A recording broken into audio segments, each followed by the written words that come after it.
Ambiance tendue ce matin devant la petite école de Conques-sur-Orbiel. Une classe est menacée de fermeture à la rentrée prochaine. Un nouveau coup dur pour les parents et leurs enfants. Les inondations de 2018 les ont déjà privés de leur bâtiment.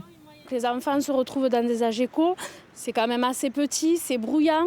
Donc ça veut dire que s'ils suppriment une classe, ça veut dire un surchargement des élèves dans les classes et c'est pas bon du tout. Déjà que les conditions sont très difficiles pour eux, on peut pas en rajouter. Quand ils sont trop nombreux, c'est pas bon non plus.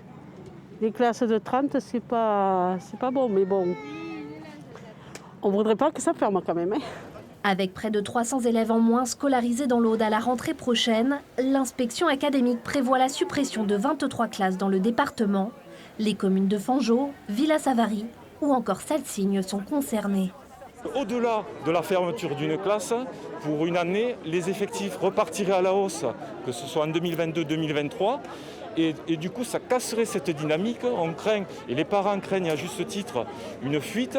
C'est-à-dire qu'à un moment donné, de retrouver une classe où il y a 5 niveaux, ça ne va pas être possible. Et du coup, c'est la dégringolade. Élus, parents d'élèves, enseignants et syndicats, ils sont une cinquantaine devant la Dasen de Carcassonne à manifester leur volonté de conserver ces classes.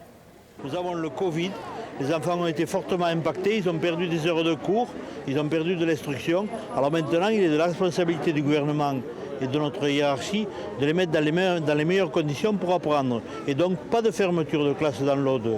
Malgré la mobilisation, l'inspection académique a confirmé la fermeture de classes à la rentrée prochaine.